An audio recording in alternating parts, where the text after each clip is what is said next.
This meeting is being recorded. Greetings and welcome to Mount Olympus. I am Hercules Invictus, and today on Voice of Olympus, I am proud to bring you Living Theurgy. We have assembled here some awesome theurgists, and together we'll be tackling the question of what is the future of theurgy in our world today. And we will start with Apollonius, who's just published a wonderful book. Apollonius, welcome, and can you tell us a little bit more about your tome? Well, as you said, it's out. I don't have a copy handy. You can maybe hold up your copy there. It's about 400 pages, and it includes a presentation of the restored Hellenic pagan religion of Georgios Gemissos Plethon, with my translation of the surviving parts of his work as well. And so it's out. It's the result of a number of years of work putting it together and translating it and studying all of the material. And I hope it's that people find it interesting. I am doing a couple interviews on it. I did an interview on coffee and divination. That was more about the my previous book, The Oracles of Apollo. And I've got upcoming interviews on Rebel Spirit Radio and the Magician and the Fool podcast that'll be focusing on the Plethon book. They'll be posted eventually, and I'll put them up on my Facebook page, and you'll be able to announce some Hercules. So that's coming up, and I was talking to Hercules earlier. In a couple of days, I'm going to be leaving for Rome. I've got two conference presentations, one in Rome, and then when I'm done in Rome, I'm going to fly over to Athens and do another one in Athens. And so do some, I haven't been to Athens in something like 15 years. And so I'm going to be enjoying some sightseeing and stuff over there. Hope to get to Mistras, where Plethon actually lived many of the last years of his life and did his work. So that'll be sort of a pilgrimage for me, really. So keep your fingers crossed that I manage to get that all worked out. Oh, But definitely will. And please send pictures. That'd be I great. will. Oh yeah. Share your pilgrimage with everybody. We'd be glad to circulate the photos. I certainly will. Thank you so much, and I'm so happy that this is finally out. When I got it in the mail, I was thrilled. Good. Brandy Williams, greetings and welcome, Brandy. Brandy, for those who don't know, this entire conversation was her suggestion in the beginning, and she also wrote the best introductory book to theurgy that I've ever read. It humanized theurgy and put it in a very human perspective. It made it come to life. So I'm forever grateful for that. Greetings and welcome, Brandy. Thank you. You're talking about For the Love of the Gods, and Yes. Mnemosyne Press, MN. Mnemosyne Press has recently republished the book. You can find it on Amazon. For my money, Patrick Dunn's book is the best introduction. He's a wonderful beginner's guide to theurgy that I really like. I think we're doing announcements. My next thing I'm doing, I'm being keynote speaker for the Women in Magic conference that's being sponsored by Sisterhood of Avalon, Jenna Talender's group, and it will be July 16th, Saturday, July 16th. So I'm looking forward to that, and I'm using that as an impetus to republish my book, The Woman Magician. Mnemosyne Press is going to come out with that as well. So that's been out of print for some time, and I'm very excited by it. And I'm not going to touch it at all except to write a new introduction. It's very interesting. I looked at it. I started trying to rewrite it. It's only been 12 years that it's since it was published, but the language has shifted so dramatically. It would really take a very long time to update it. So I'm just going to let it sit as an historic document and then add my additional comments in the new introduction. So that's what I'm doing now.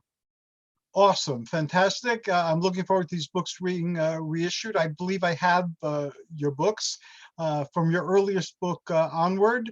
And Patrick does, I agree, write awesome books on theurgy, but my money is still riding on you. Onwards to Tony Mierzwicki.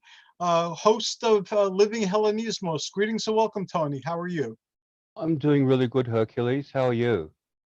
I'm doing fantastic. I look forward to this conversation all month long. Indeed. I'm actually really looking forward to the Living Hellenismos podcast on Sunday. I'm going to have Dr. Jan Pepler on again as a guest. We're going to be talking about, we've cheekily called the podcast "Who's Your Daddy?"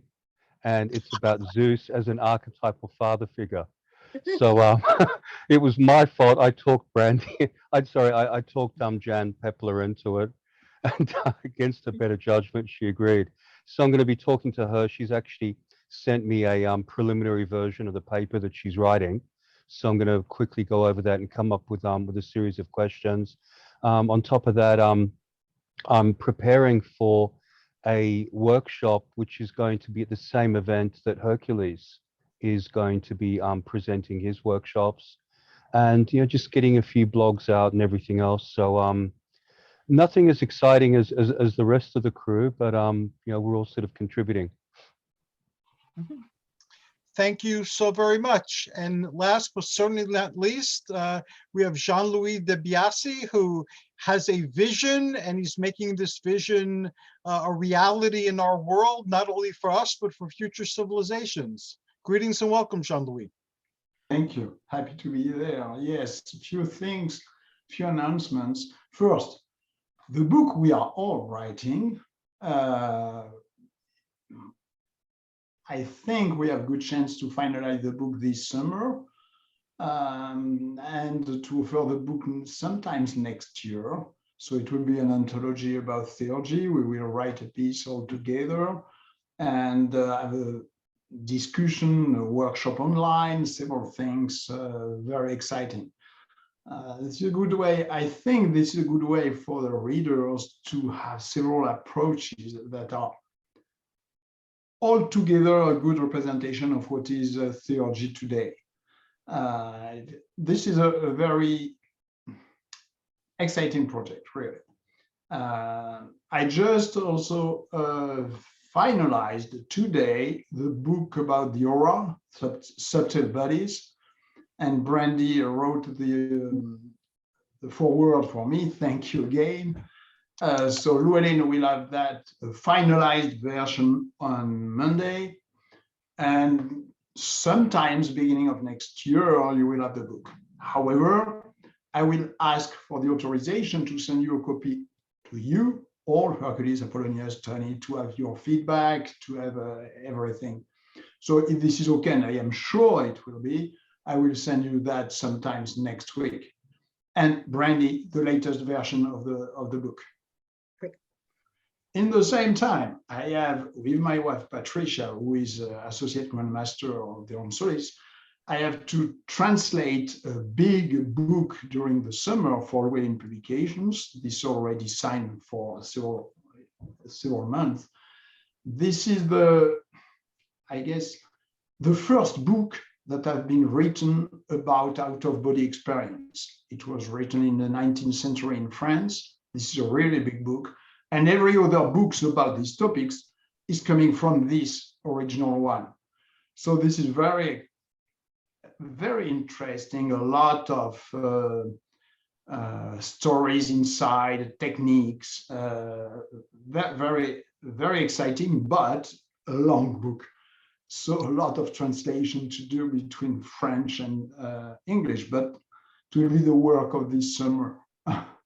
Beside that, my wife and I, we present a workshop in Dallas, the June 2nd, 3rd, and 4th, so in a few weeks.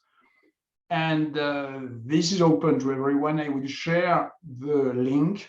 I do not have the link on this computer, but I will share the link for anyone who is interested, if you can share the information. Yes. And this is about the full system of theurgy, as I see it, as a Mediterranean yoga, talking about theurgy, devotion, visualization, mindfulness, movements, healing, and so on. So we have 8 topics during 2 days, and we will spend a couple of hours on each one. And few of them will receive at the end of the weekend an initiation to the first degree. So this is the conclusion of an 8-week training on internet, on Zoom. And for some of them, it will be the start with the weekend followed by 8-week training online. But the weekend is very, very interesting.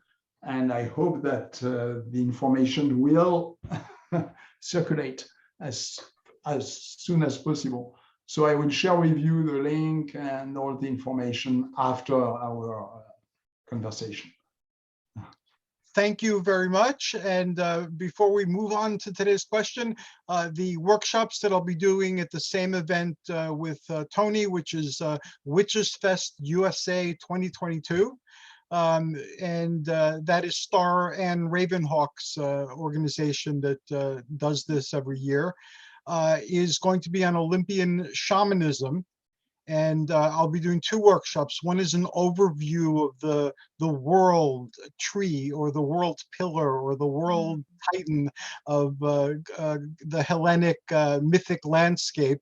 And then also I'll be handling the shamanic totemism in this landscape. And that'll include both power animals as they're understood and also the symbolism of the demi-humans. So that's what I'll be doing next.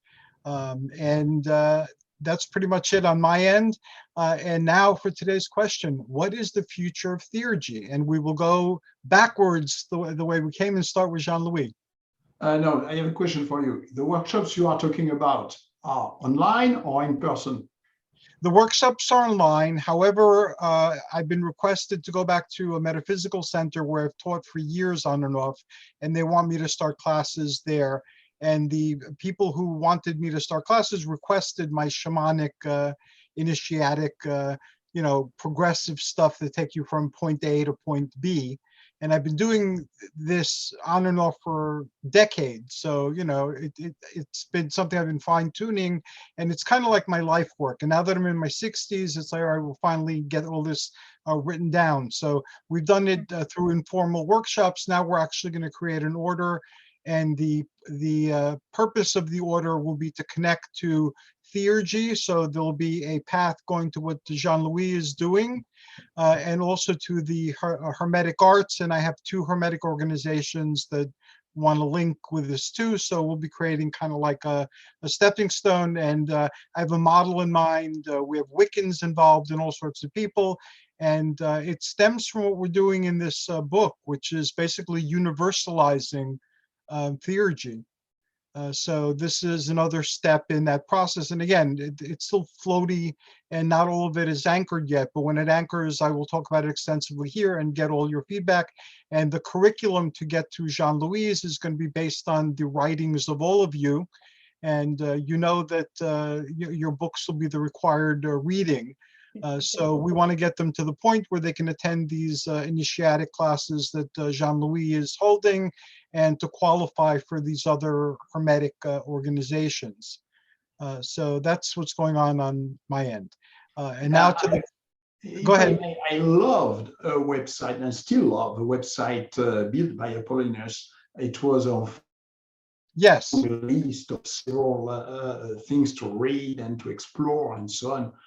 I would love to see such list for what you are doing, Hercules, because I cannot follow. There are so many things you do. Do you have such a list, something we can check saying, okay, he's doing a workshop, he's doing this class, and so on, something we can use? I could definitely get it to you as it unfolds. Yeah, because I cannot follow everything, and I am interested. I'm all over. I'm all over the place. There is a method to my being all over the place, but it's very slow and unfolding. But finally, there's enough there now that it's starting to flower. But thank you very much. I will definitely inform everybody of what's going on. And I'm really looking forward to putting this curriculum together and linking up the places. And Apollonius's resources are a treasure. then all of us have benefited from them, and I point people to them every now and then online and when I teach. So yes, Apollonius's websites are going to be a central place where wisdom is found and can be explored. Very well organized. Yes, very, very much so. And very clear, yes. And now for the future of Theurgy. Starting with me. Starting with you this time, we'll go around the other way. Yeah. And then in closing, we'll go back again, do something a little different today. You have to realize that talking about the future of Theurgy is almost impossible for me. Almost impossible because this is so large as a topic. So I have to choose few things that are important for me. Maybe the main one for me is to be able to have a spiritual adventure, spiritual journey, and being in the same time very very realistic about what we are talking about, very clear.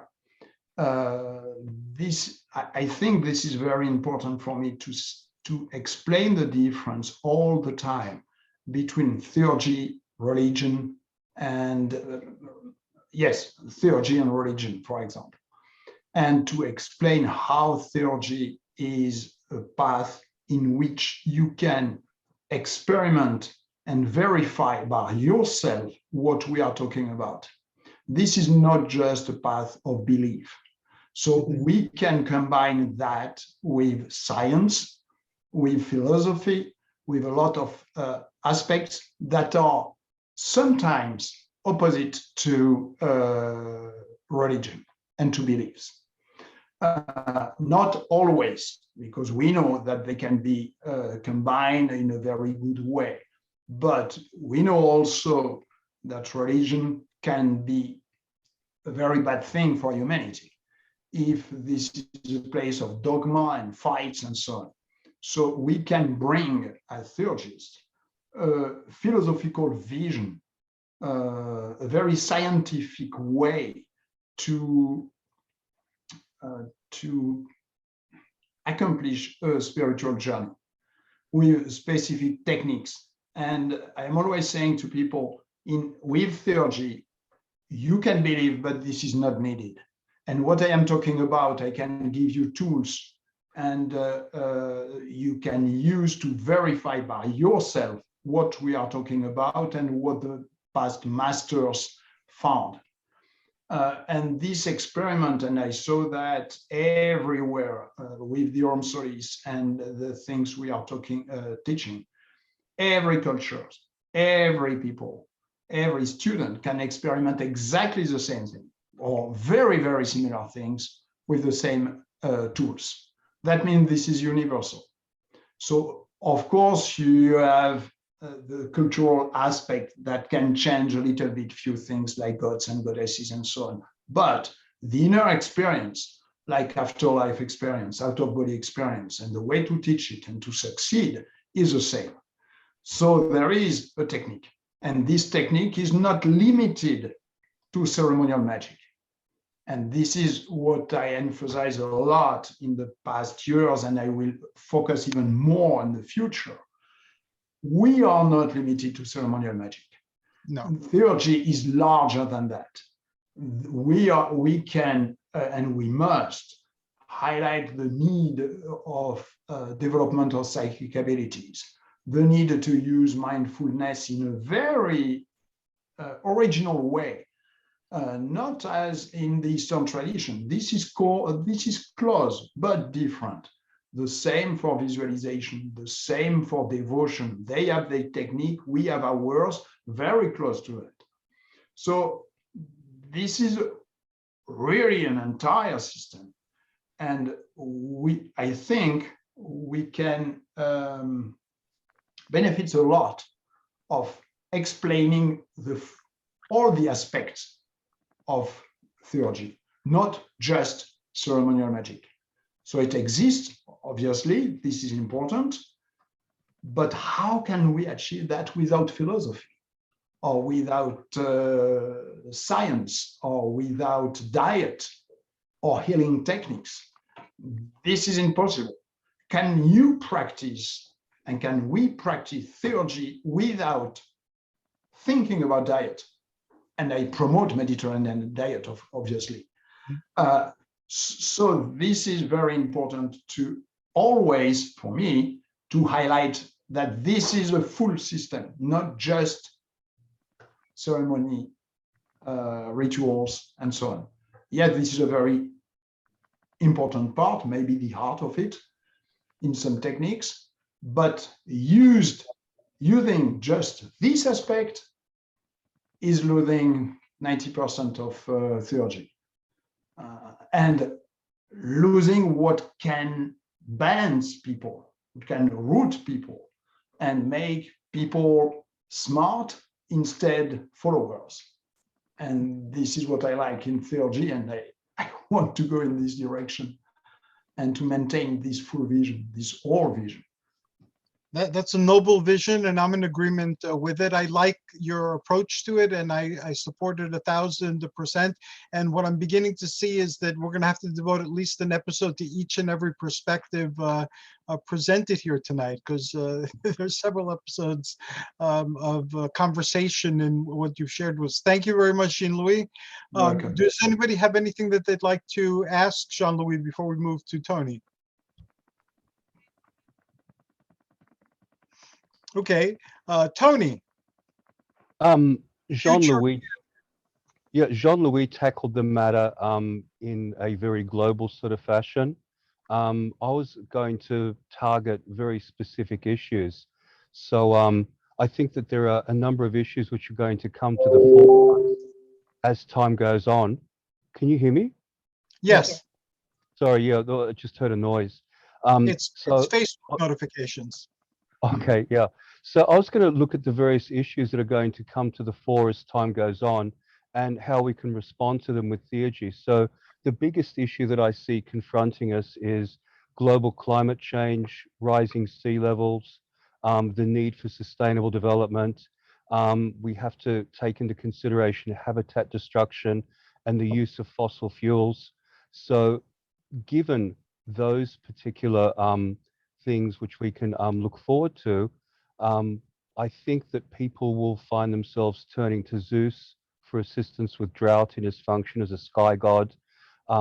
Rising water levels can be targeted with Poseidon. The good thing about Theurgy is that we can actually combine scientific approaches as well, but I like to bring in the gods as well, just to give ourselves a little bit of an edge. So for fossil fuels and minerals being pulled out of the ground, obviously be turning to Hades. For habitat destruction, we'd be turning to Pan and Artemis in their functions as protectors of the wilderness and animals that dwell in the wilderness.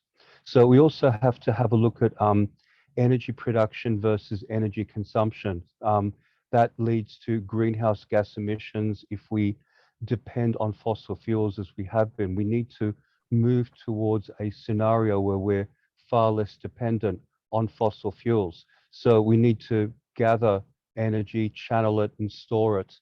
So we'd be calling on Apollo or Helios for solar. For the fossil fuels, we'd be calling on Hades, as I mentioned before. If we're working with wind energy, we'd be calling on Zephyr or one of the other gods of the winds that we have. Another issue that's becoming far and more prevalent is water scarcity. There is a lack of fresh water. So that's brought on by drought, lack of rain, and also pollution. So only 0.014% of the water that we have is fresh and drinkable. Most of the water that we have is salty. One option that we have, and this is something that's been looked at back home in Australia, are desalination plants, because Australia is surrounded by ocean. And so if you can remove salt from the water, you can then come up with drinkable water. So to help that along, you could probably turn to the nymphs or maybe even Okeanos.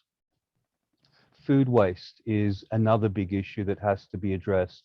So because we have an increasing population, we need to increase the amount of food production by 60%.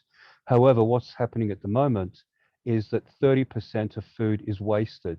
And that actually contributes to climate change because you have to process that wasted food, bury it or do whatever with it, and that actually increases carbon emissions.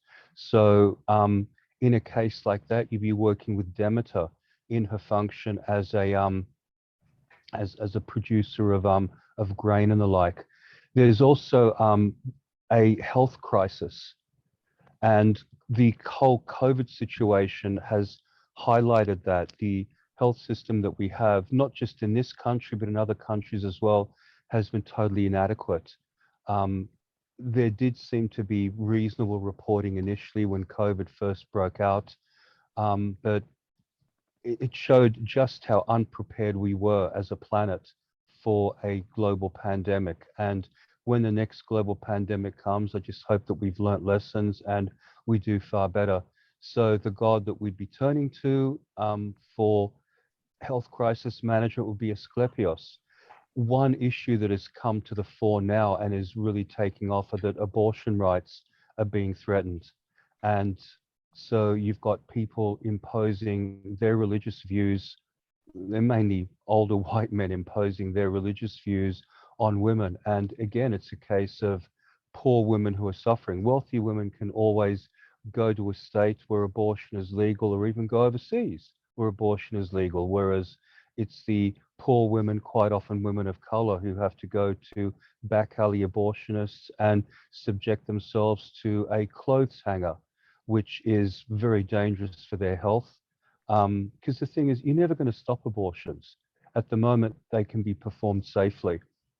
So we'll probably find a lot more people turning to Aphrodite for general issues connected with love, but also Asclepius. Then there's an issue of education. Because of the COVID situation, a lot of schools have been closed. So with privileged communities, they can go online.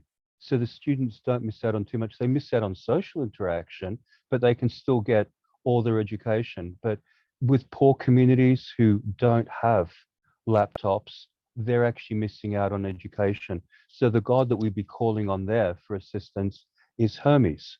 Actually, I found that Hermes gets called on a lot. Then there's the wage gap.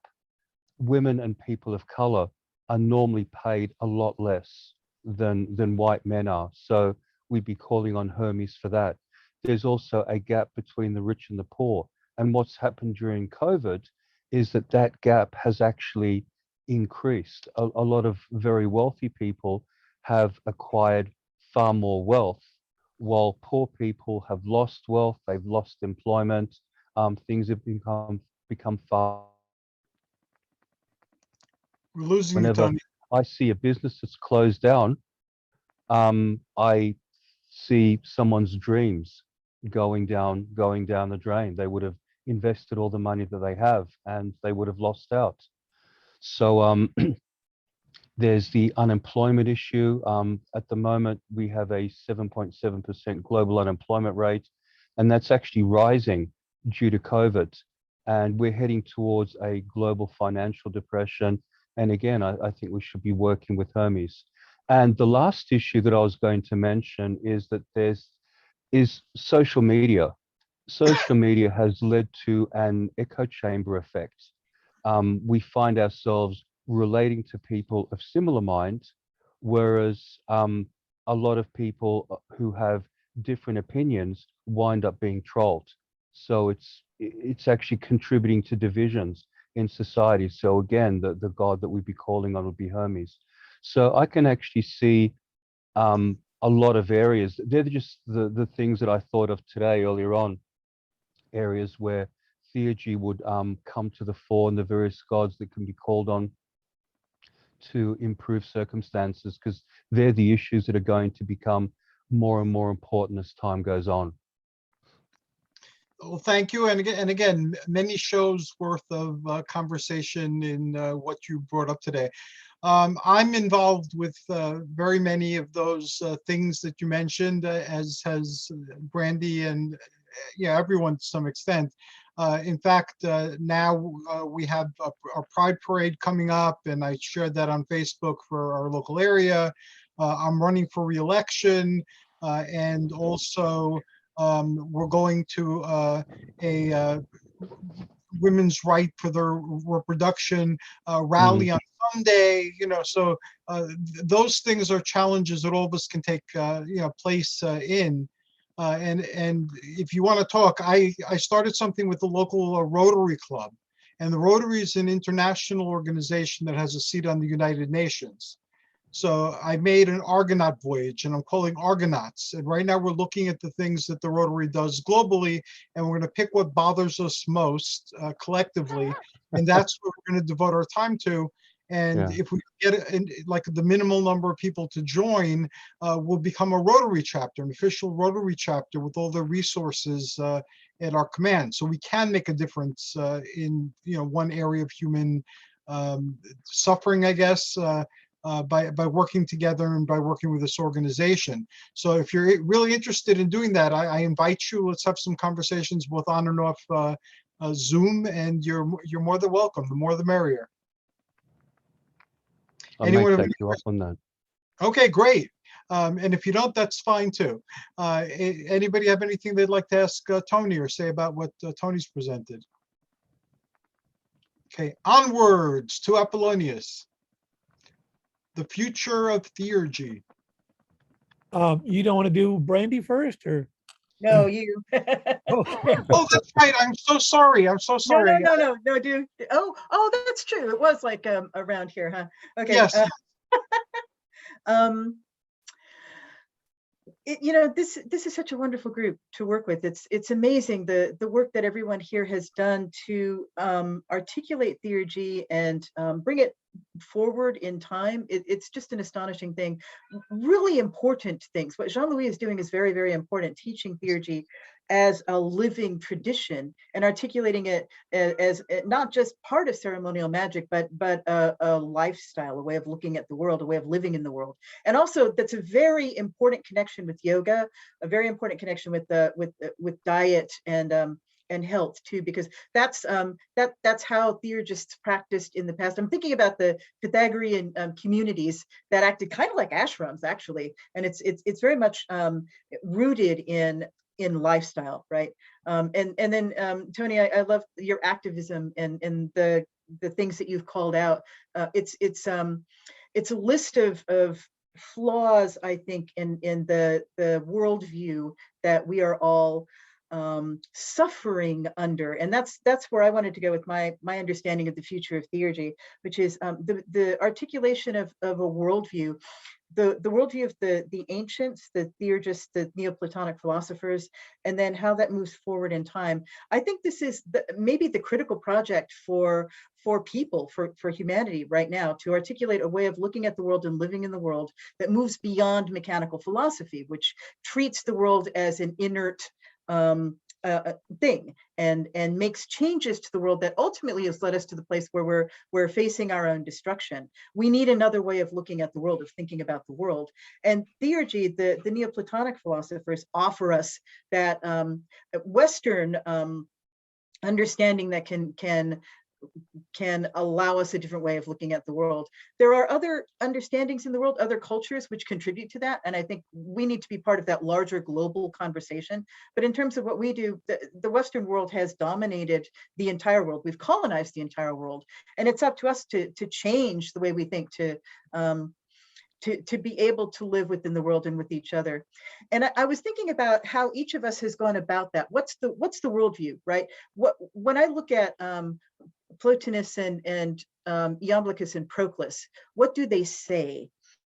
And I think Apollonius, John Opsipeus, writing as John Opsipeus, has done a really exceptional job of making that available to us. I read a lot of academics, and the academics are interested in, who are not practitioners, are interested in talking about what the ancients said.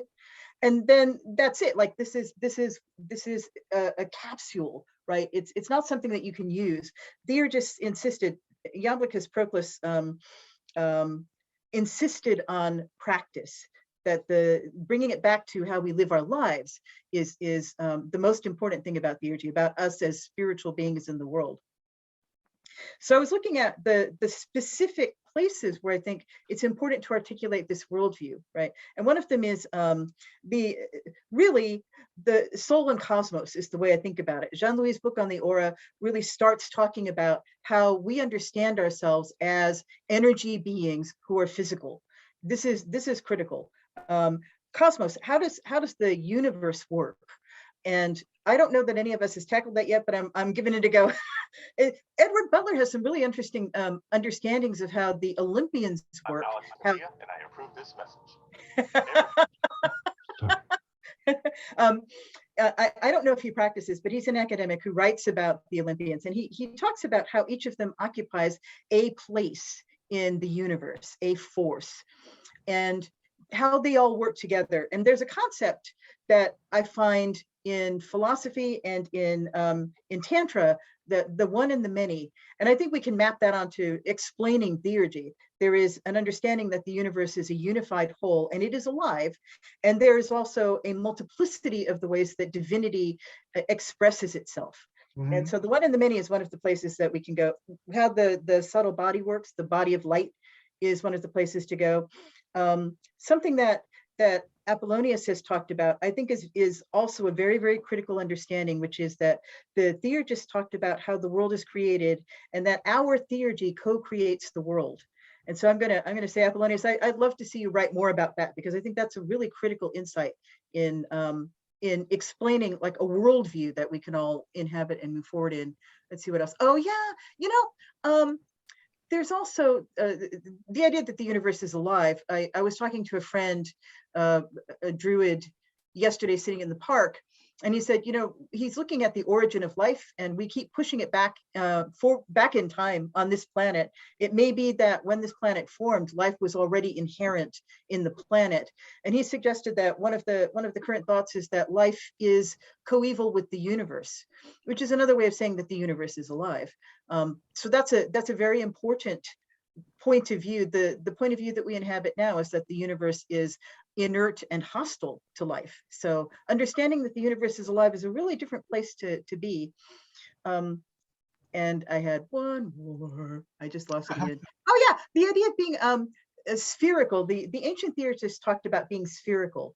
And the way I translate that is well-rounded. This points us to how we, I'd like to see the Greek word, Apollonius, and see what the word is that's being translated as spherical, because I understand that to mean that we develop ourselves as people who inhabit all the spheres that the pantheons inhabit, the many teaches us how to live our lives in the world that takes us closer to the one.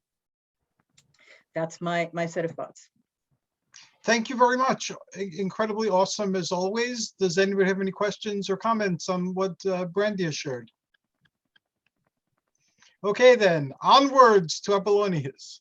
Wow, that was a lot to think about. Everybody, a lot to think about. I think one theme that really all of you have addressed is an idea that has become popular in academic philosophy, I don't know, over the past several decades, maybe 30 years, I'm guessing. It's usually associated with the name Pierre Hadot. And he talked about philosophy as a way of life. And, that ancient philosophy was a way of life. It wasn't an academic discipline. It wasn't a lot of book learning. It was a way of life. It was how to live better. And as Brandy mentioned, the Pythagorean communities are a perfect example of that, but they weren't unique. All of the ancient philosophers were trying to teach you a way of living better. And in that sense, it was holistic. You look at the Epicureans, which we probably tend to look down on as philosophers because they seem kind of shallow, but, it was about proper diet, proper choice, controlling your desires, understanding what was really necessary for health and survival, what was not necessary but was compatible with health and survival, and what was sort of unneeded and perhaps harmful. And so I think that this is something, and there is a growing recognition in academic philosophy, as well as in the various spiritual movements, that that's really what philosophy is, and we need to really sort of reclaim that. I mean, I sometimes use philosophia, the old term, to kind of distinguish it from philosophy as a sort of contemporary academic discipline. And I think that's what we're all trying to do. Is the world needs a new philosophy, and it can be packaged in various cultural and spiritual traditions. The Neoplatonic one is the one that I've found most compatible really with my own beliefs and just my education and my cultural background. But again, you find the same thing in the East and in many indigenous cultures and all sorts of other places as well. So in some sense, I think those ideas, that worldview that Brandy was saying that we need, that among other things views the universe as a living being, of which we're parts, can be accepted by people in many different traditions. And in some extent, that's what I tried to do in my Hypatia book, was to show that, you're a Wiccan, you're a Druid, you're neo-pagan, you're Christian, Muslim, atheist even, this is a way of life, and there's a way of understanding these practices that you can see why they would work and why you would want to follow them. And in some sense, I think that's the future of theurgy, is that, the people that are, will worship the Greek gods or join a magical order or a spiritual order, or be Druids or what have you, or Wiccans, they're, at least in the world as we live in it now, that's a relatively small fraction of the people. But we really do need to have more people, understanding these ideas and especially adopting these practices. So that, in a sense, is what I see as part of the future of theurgy, is in the broad sense that John Louis was talking about it as a whole range of spiritual practices to help you live in the world. We have to find a way of getting a much larger proportion of the people to adopt them. Now, one thing that I've been very interested in lately is ancient Stoicism has become extremely popular. Yes. It's in the Hypatia book, it's the second out of the 3 degrees of wisdom. And, for many years, a lot of people read Marcus Aurelius's Meditations and found them very valuable. But very few people would say, I'm a practicing Stoic. But in the last decade or a little more, maybe 15 years, there's just been an enormous growth of increase in basically becoming a Stoic in the classical sense. So people are reading Seneca, they're reading Epictetus, Marcus Aurelius, of course, and there's huge conferences, with 10,000 people taking place and a bunch of books. And I ran into one of my colleagues at a meeting a week ago, and he said, "Oh, I've become a Stoic," and I mean, he didn't mean that in just some sort of casual sense, but we were, talking about our favorite passages in Seneca and what some of these different terms meant and stuff like that. He's really deeply into it. I mean, he's not a philosopher, he's not a classicist or anything like that, but he's realized that this really, it's not just an intellectual thing, it's something that helps you live better. It's a worldview. Now, I think it's a limited worldview because it doesn't deal with the divine enough. The Stoics have a very sort of almost mechanistic view of the divine.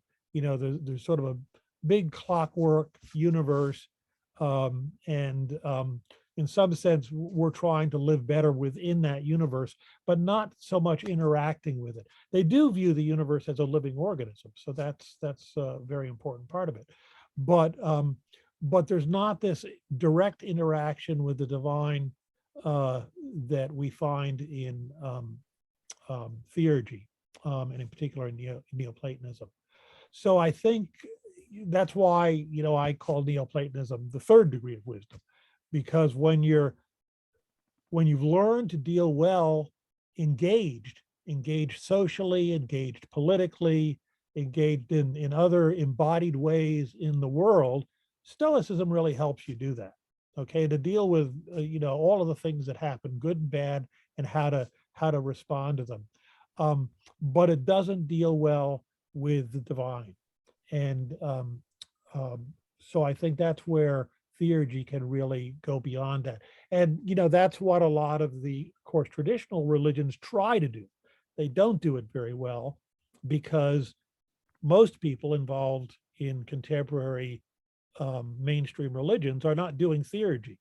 They're being lectured to, you know, Right. and they're accepting a bunch of beliefs blindly, you know, and then enacting laws on the basis of those blind beliefs. So I think this is very important. And that's why a lot of people are leaving these religions, of course, too. But the ones that aren't leaving them are causing a lot of trouble for the rest of us. And so I think that this is the difficult part. You know, this is the difficult part. Is it takes some skill to do Theurgy, and it takes some discernment and some critical analysis. You know, you just can't take everything that happens in Theurgy at face value. And so that's part of the learning process, is to understand how to deal with what happens in Theurgy. This is where I think the training comes in. And, you know, how many people are going to be willing to do that? I don't know. You know, on bad days, I think Theurgy will never be something that more than 1%, if we're lucky, of the population is involved in or has any experience. On better days, I think, well, you know, maybe this is something that perhaps more in line with what we do find in indigenous cultures, a larger fraction of the population will be involved in.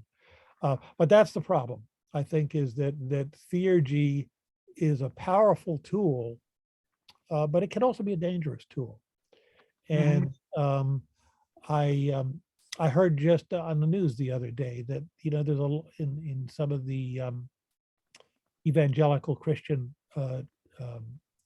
churches, there's a whole rise of a new set of prophets, you know, making various predictions, you know, about Donald Trump or whatever it might be, you know, that, well, okay, fine, you know, they did some sort of theurgical operation, but it was a you know, I don't know what to call it exactly, but naive perhaps, and not very critical. And this, I think, is something that the longer standing theurgical traditions know how to deal with. But how many people we can get trained in that way, you know, in their own, whatever their sort of their own belief system is, I just don't know. I just don't know about that. And I'd be interested to hear what other people think about it.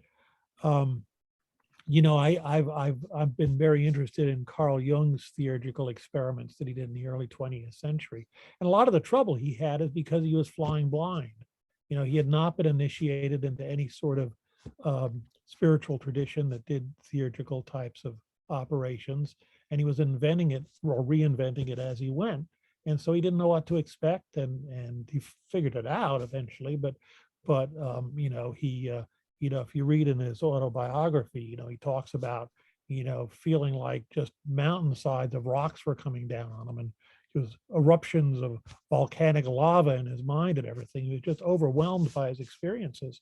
And it was because he, you know, he thought he was going crazy because he didn't know what to expect. So I think I think what the world needs is philosophy in the traditional sense as a way of life, and in particular a philosophy that is not a materialistic philosophy, but a philosophy that includes the spiritual dimensions of life. In the West, I would say the best candidate is Neoplatonism, but certainly there's others as well.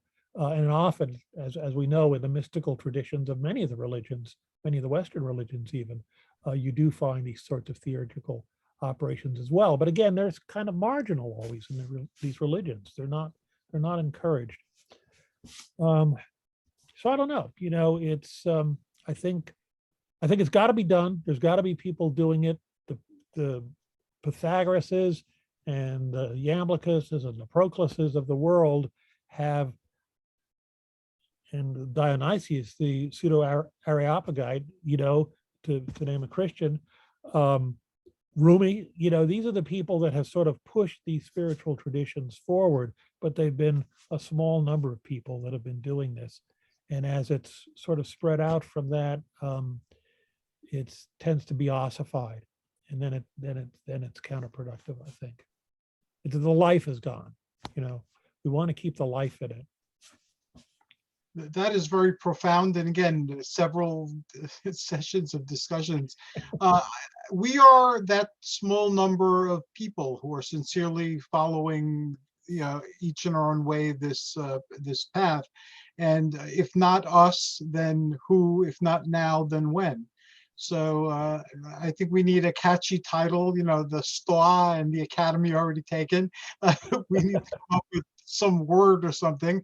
And the world we find ourselves in, for all its challenges and for all its atrocities, has given us an unprecedented number of tools for communication. This is definitely a Hermean age, and a lot of Hermean issues pop up in our politics and elsewhere. So I think we have a great challenge before us, and I think that as we get more people involved in this conversation and involved with what each of us is doing, we can lay the foundation for that and anchor it into our world, which would be a great theurgical operation. We would touch the heavens and bring them here through us and what we're doing. And one thing, we do have a global perspective now, much Yes. more so than any time in the past. We can say, oh, well, that's very similar to what Tibetan Buddhists do, or that's very, and so we can, we're not so parochial, I guess is what I want to say, because we can see the broader perspective. Would anybody like to ask Apollonius a question or a remark on what he's shared? Okay, it's after 10, so I know everybody has to go. So we'll start with the contact information and new and exciting coming soon. And again, we'll do the same thing we did, and we'll start with Apollonius. Okay, so the new and exciting thing, of course, my book is out, which I hope everyone will read, and it does, Platon presents a philosophy that is quite compatible with the modern worldview. And so in that sense, it's, I think it's kind of a good candidate actually for a basis for sort of a modern version of Neoplatonism. So that's out. I mentioned I've got some upcoming interviews and some travel and stuff. The best way to get in touch with me is through either of my websites. One is opsopaus.com. That's opsopaus.com. That's where the information is on my new book about Platon. And the other website is wisdomofhypatia.com. Hypatia is Hypatia, and Wisdom of Hypatia is all one word. And you can email me at either of those two websites. There's also Facebook links there as well. Thank you so very much. Brandy Williams. My contact is brandywilliamsauthor.com. I have Brandy Williams Author on Facebook and Brandy Williams Author on Instagram. And Apollonius, you need an Instagram account so you can post your pictures. We need them. I want to see Mistras. I'm so excited that you get to. I will keep my fingers crossed that you get to do your pilgrimage. That's really exciting. Yep. So any of my upcoming stuff will be posted on brandywilliamsauthor.com.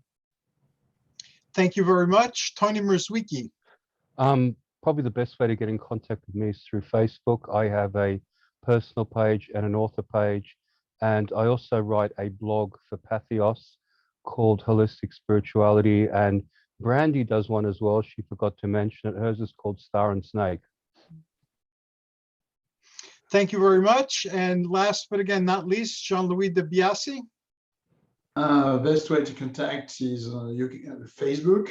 Obviously, we're using my name, or my website, debiasi.org. Thank you to all of you. This will be up at midnight tonight. I've gotten really good at transferring them over to YouTube. It still says this meeting is being recorded and this meeting is no longer being recorded. I haven't figured out how to edit those out yet, but I will. Thank you all so very much. You've given me weeks worth of stuff to think about and meditate on, and I enjoy that a great deal about the discussions. I'm looking forward to our next one already. And would you like to dwell on what everybody said, spend the whole session just exploring each of those issues? Sure. Okay, so we'll plan that for the next one. And again, I know everyone's really busy, but one of the things our technology has given us is the ability to transcend time and space. So we can have these as often as you feel you need them. And if you have anything to promote, you don't need to wait until we have our session. Just talk to me. I'm sure we can find a time when we're both free to do this, and we can focus on things as they happen rather than waiting a month to talk about them. Thank you. Thank you. And thanks. Thank you. Anytime. Thanks to all who've joined us. Until next time, this is us wishing you joyous journeys and amazing adventures.